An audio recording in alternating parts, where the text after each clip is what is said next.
and welcome to the final episode of Florida E-Tick or Treat.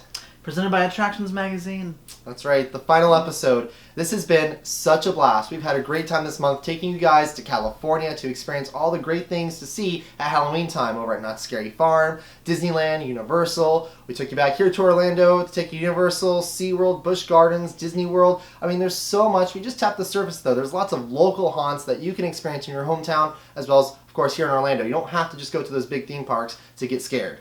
Mm-hmm. And we are going to celebrate our final episode with a Halloween party, of course. Absolutely, but not just an ordinary Halloween party. We're going to show you a few of our favorite, not abandoned, but extinct attractions here in Orlando. You could also say dead attractions. Attractions that we loved, attractions we got to experience for years that are no longer here. But maybe in some places you can still see remnants of those attractions. So I'm obsessed with it. It's one of my things. I love going on YouTube, watching old attraction videos and just learning about stuff, even rides I didn't get to ride myself. So I want to share that information with you guys. And of course, if you're watching this on YouTube, you can comment below. So let us know. Talk about your favorite extinct attractions or attractions that we're talking about in this episode. And if we missed something and you have some more information that would be really interesting, tell us in the comments below. All right, so enough talking. Okay. Because now we have to get ready for the Halloween party because I believe there might be a couple people already waiting for us in our apartment. So let's go!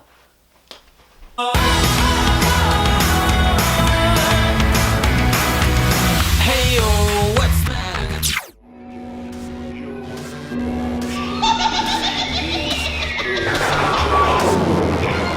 Tonight all the monsters gonna dance. Tonight all the monsters gonna dance. And we're coming to get ya. Tonight all the monsters gonna dance. Coming to get ya.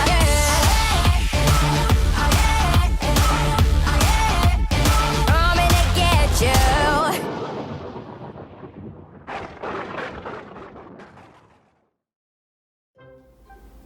Hey, Jesse. Sorry I kept you waiting. That's all right. It's okay. But guess what? I am now in my Halloween costume. I am the Walking Dead. I know, not scary at all. What about you? I am a assistant. Now, Jessie is one of our good friends, and she has her own bakery, Boozy Baker. And you have your own YouTube channel, right? I do. I'm Hey Jessie on YouTube. We'll put a link down below. Please go follow her because she is phenomenal and her cupcakes are so delicious. Speaking of cupcakes, look at what we have. This is unreal. We have so much blood, so much glass shards. I can't wait. Can you explain all this? Yes. All right, so let's go into it. We're Okay. going to start by frosting our cupcakes. Ooh. So what you do is for the candy shards, you put a pot on the stove, put it on high.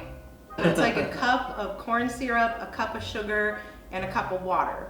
You let that boil, put your candy thermometer in, let it get to 300 degrees, let the bubbles boil, don't touch them, don't stir it. The bubbles are doing the work, but it needs to get to 300 to get to this, let's see if I can get one out, this solid point. Oh If not, my gosh. it'll melt. This is good, you can eat it. This is crazy.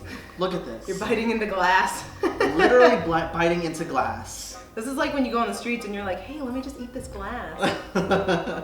So, and after it is done boiling, it gets to 300, take it off the stove, let it sit for a couple seconds, pour it into There you go. right, pour it into a non-stick pan, let it cool for 2 hours just on the counter, then you can break it apart, make it into glass. So what you do is you'll just stick those in as far as you can so they don't fall over. That is so Stick cool. them in. And then here's the fun part. Oh Let's my get it on the gosh. plate so it's not over the counter. We're gonna take red food coloring. The blood. The blood. Oh, it's already on my hands. How is it already on my hands? It's a new bottle. And you just drip it on. You know what? This would be great. What? I don't know if any of you, or I don't know if you watched American Horror Story this season. This would be a perfect cupcake for this season. If you have a season finale party, perfect cupcake. Right? And it's super Glass easy. shards. It's doesn't take a lot of time, doesn't take a lot of effort. Bada boom, bada bing, all done. So for our other cupcake, Yeah. we have our little knife in the cupcake. So That's not Patrick, bad. if you want to do it, I just cannot wait. stab the cupcake. Like, stab it. All we It's need like- is that like, I was gonna say it's like Psycho. Very much like Psycho. And then, you want to drip it? Okay. Your hands are gonna get Oh up. my I look goodness. like I'm bleeding. While I was decorating these cupcakes the other day, I ended up with all the food coloring on my hand, and I'm looking at it going, am I bleeding? I'm not bleeding. It's just food coloring. That looks great. I don't know if I did that right. Did I? It looks beautiful. So there you have it. You have your glass shards and your Psycho cupcake. At least that's what I'm calling it because it is very Psycho-esque and unreal. Right? Now, the best part, can we taste it? Yeah, let's taste Okay. it. Which one do you want to taste? Oh. Can I try the Do the glass shards. Okay, that's I what kind of want to really- taste the cookie. I really want to do that one. I want to see if the cookie's any good. Cheers. Cheers. Cheers. Oh, it's harder than I thought. Oh. So good. Wow. Wow. Boozy Baker. Boozy Baker. Please go to her shop, buy everything. Dozens. More than dozens. Unreal. So delicious. Have to go. And now I believe Gavin is sailing away with your boyfriend. Am I right? Yep. Your teeth are completely red. Are they really? Oh, there you go. There you have it. I love it. So, Gavin, take it away and please get us something to drink. Right? Are you ready for a cocktail? That was embarrassing. But we have our friend Tom here, and he is a professional bartender. He works at Brio in Winter Park, so if you're a local, go check it out and meet him. He'll make you a great drink. Tonight, we are making 2 drinks, a cocktail and a mocktail. Was it candy corn punch? Candy corn punch. Okay, so how do we do this? I can start out with the alcoholic version. Okay. We're gonna start out. I'll measure it out by capful. Okay. It doesn't really matter as long as you have a ratio. So we'll start out with 2 capfuls of vodka, whipped cream vodka. Whipped cream. I cannot make drinks, and we have all this stuff in our apartment, and And we I have never. a little bit of sour mix. We'll do 3 of that.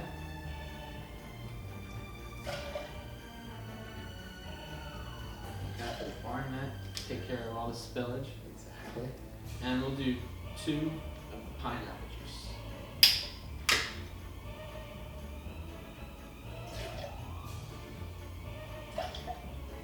Throw in a little bit of ice. Cap on. Get the glass ready. Shake it up a little bit. Try to keep my hat on my head. Don't want to shake too hard, shake it off. And then you pour it out. Looks so good. Oh, Perfect. Look at that. I can never do that. I would spill it everywhere. It would- And oh, for the finishing touch, it takes practice. of Years course, of practice. course. A little bit of grenadine, let that flow to the bottom. And you've got yourself a candy corn. Look at that. Perfect. All right. Yeah, it's like perfect color because the bottom there, and then it's got that cream, but also has like that orange tint from the pineapple. So that's Exactly. great. Do you mind if I try? Is it Absolutely. okay. All right. Cheers. Here we go. That's dangerous because you cannot. Oh, that's perfect. That'll keep the adults happy. There you go. Exactly. Yes, parents will be happy with this.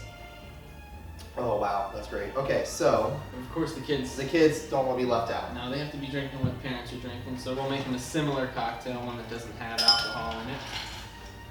But it looks the same Okay, cool. and probably tastes just as good. Alright, so we're going to do the same thing with the layering, but we're going to start out with some orange soda here.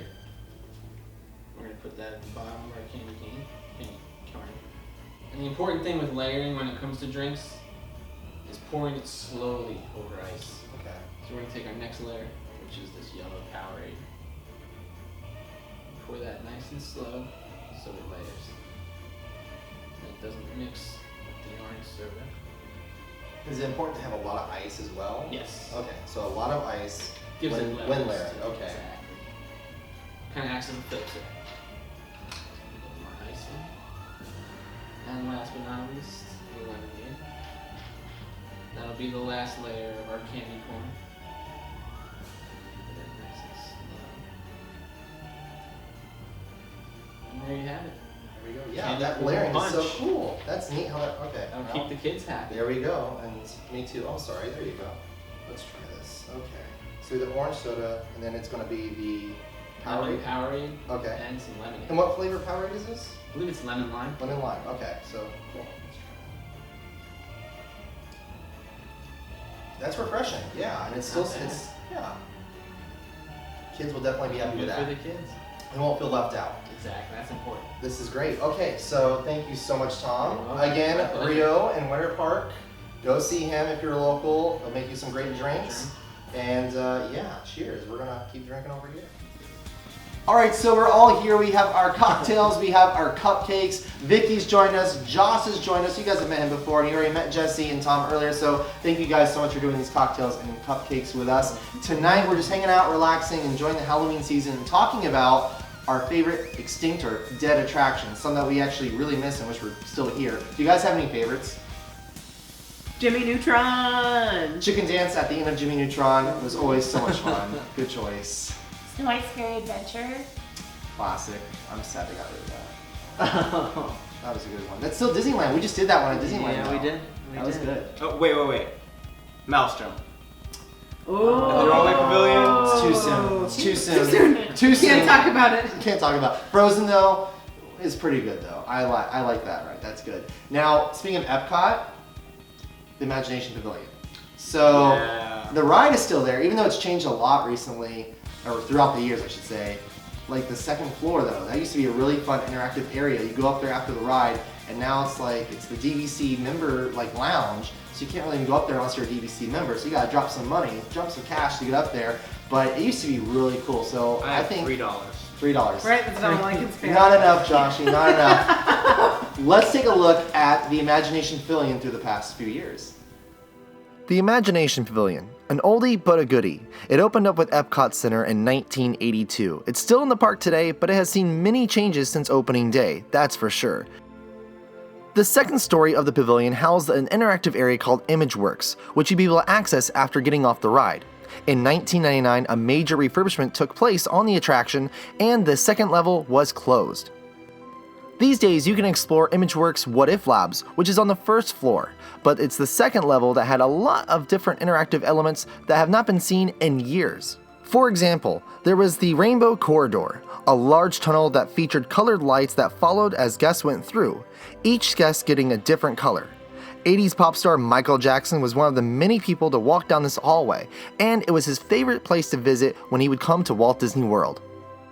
In June 2016, the second level of ImageWorks reopened, but this time as a lounge for Disney Vacation Club members. None of the interactive games and elements are still there, but a lot of the things are believed to still be on the second level, but just walled off to guests. So I guess it's safe to say, if you want to relive your childhood from the 1980s and get close to this extinct attraction, you're going to have a pretty penny for Disney Vacation Club. But it's the Imagination Pavilion that through the years has taught us to run wild with our imagination, and all it takes is one little spark. Are you insane? Get out of here! The curse is real! This whole place is a trap! He's after your souls! Look for the Magi symbol! Okay. That was actually perfect. The Mummy is one of the best attractions, and it's so funny because a really cool attraction I never got to do was Confrontation. Confrontation used to be in that same building, and there are still remnants of that ride in the Mummy building, as well as also some hidden things. Absolutely. You can see a statue of King Kong himself inside the attraction. You have to look. Really close. So let's learn a little bit more about Confrontation as we finish wrapping up poor Josh here. This would be a lot better if I had my cup of coffee. Today, guests can experience Skull Island Reign of Kong, but back in the 1990s, it was Confrontation, where you were able to come face to face with King Kong himself. This attraction opened with the park in June of 1990. Guests would enter the attraction through a facade recreating Pennsylvania Station as it appeared in New York City at the beginning of the 20th century. Within the 6-story walls of the massive show building, guests would find themselves in an elaborate production set simulating a New York subway station, Manhattan's Roosevelt Island tram station, and a surrounding city block. Upon arriving at the station, guests boarded a large open-air aerial tram vehicle. There, a live guide aboard the tram informed that they were being evacuated off the Manhattan Island and over to Roosevelt Island during Kong's attack. Now, this show building was so huge, so big, that they were even able to put the whole Mummy roller coaster within that same building after Kong closed. Today, while riding The Revenge of the Mummy, you can actually see a reference to Confrontation. While there's several Kong-related Easter eggs to look for, the best one to spot is during the dark ride portion of the attraction. While your ride vehicle is going through the throne room filled with treasures, look towards the front of the room on the left and you will see a small statue of King Kong. Now here's a fun fact. The actual ride track for Confrontation is still in the building. The ride track is actually part of the structure of the soundstage, so it can't be removed. Confrontation might be extinct, but Kong is alive and well, now over at Islands of Adventure.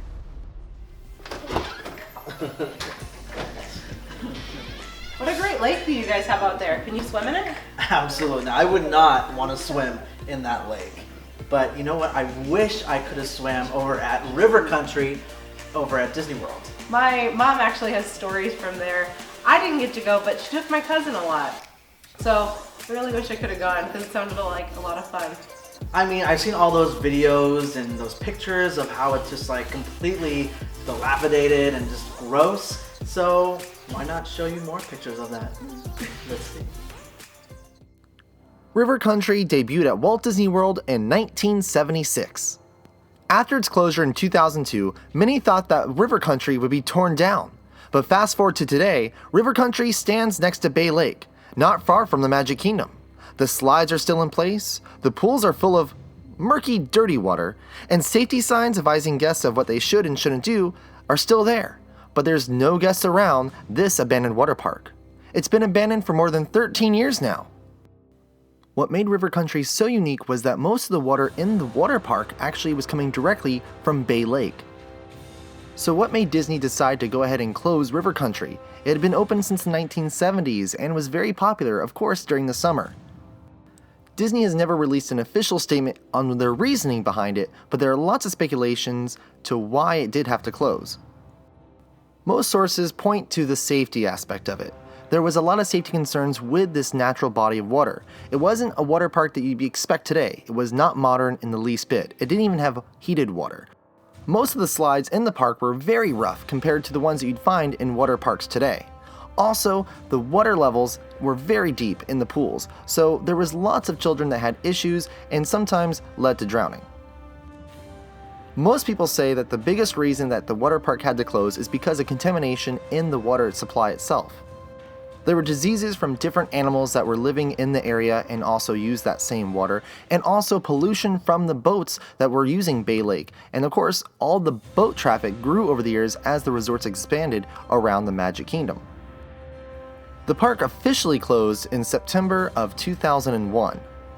Out of all the extinct attractions, this is the most eerie just because it does still sit there to this day. You might be able to see it for yourself when you visit Fort Wilderness, or if you're on a watercraft out in Bay Lake. So next time you're out there, try to take a look at the old swimming hole. So Josh, what is your favorite scary movie this time of year? Oh, wow, that's a big question. I think mine would be Krampus. That was such a good movie. Oh yeah, I love the use of practical effects that they use in that movie. Like Gremlins? Exactly like Gremlins. Okay, it was see, really similar to Gremlins. very similar. I was watching, I was like, this is like a new version of Gremlins. It was great. Oh yeah. I think that one movie that set the milestone for having like big practical effects with like audio animatronics and it's like Jaws. Jaws is without that one of my favorite movies. What do you guys think about Jaws? Oh, Jaws. I never wanted to go to the ocean ever again after seeing it the first time when I was a kid. I liked the movie, but I loved the ride even more. That ride, I was so sad when it closed.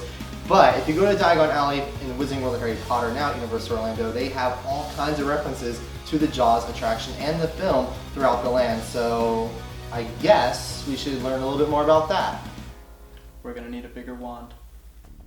The Jaws attraction opened up with the park in 1990, but had many issues because of the ride designer. So they had to close the attraction down, find a new company to rebuild it, and it was reopened in 1993 with some major changes to the boats and the sharks themselves, and also some of the show scenes. After the attraction reopened, it was an immediate success and a very popular attraction to all guests that would visit the park. It closed in 2012 to make room for the Harry Potter expansion, which would become Diagon Alley. When Diagon opened in 2014, many Jaws fans were very happy to see that there were references to the Jaws attraction all throughout Diagon Alley, and here are 6. Inside the queue for Harry Potter and the Escape from Gringotts in Bill Weasley's office, a wood crate sits underneath the stairs on the right side of the office. The crate came right from the Jaws queue. In the store window of the record shop located in London, there are lots of different references to the various record titles, but one will stick out to fans of the Jaws film. Here's to Swimmin' with Bow-Legged Women by the Quint Trio is a tribute to the character of Quint from the Jaws film and one of his lines from the movie. Inside a window display to the left of Florian Fortescue's ice cream parlor, you'll find a shark jawbone hanging behind a display rack. There's also a shark jawbone inside the Borgin & Burke store. The blacksmith shop features 2 interactive wand elements, but also some old props from the Jaws ride, including various chains and rope ladder. Another interactive wand element that features a Jaws tribute is located in Nocturne Alley. These shrunken heads like to sing many songs, but one song in particular, Show Me the Way to Go Home, is one that Brody, Hooper, and Quint sing in the film. Last but not least, all around the upper sections of Wiseacres there are various kinds of telescopes and other things. Most of the telescopes are made of brass parts from the Jaws attraction. One telescope in particular features parts from a large brass ship compass that was located in the former attraction's queue. So next time you're practicing magic in Diagon Alley, remember there's still remnants of this extinct attraction. Well, that's it. It was so much fun talking about extinct attractions tonight at our party. Thank you guys so much for coming. We hope you enjoyed it as well. Yes, thank you guys so much. Jesse, your cupcakes were so delicious. The Boozy Baker, please go check her out because her cupcakes are so delicious and so creative. Please, oh my gosh, those drinks were phenomenal. Yes, thank you so much. Thank you. Thank you, Vicky, for coming, and Josh as well. Josh actually has a YouTube channel, so subscribe to him. What is your YouTube channel? It's just my name, Josh Solomon. Pretty simple. Pretty simple. Plain and simple. There you go. So go subscribe to Josh Solomon. I know, and this is it. This is the very last Florida e-tick or treat. All month we have been giving you videos of different haunts from California, over here in Florida, in Tampa. So thank you so much for watching, and we hope you enjoyed it, because next year we'll be back for another round of spooky haunts. I can't wait to go back to California. So looking forward to it. Until next week, though, you guys make sure you subscribe to Attractions Magazine. And follow us on Facebook, Twitter, and Instagram at Florida E-Tickets. And of course, make sure you get out, Have fun, have a spooky Halloween, and enjoy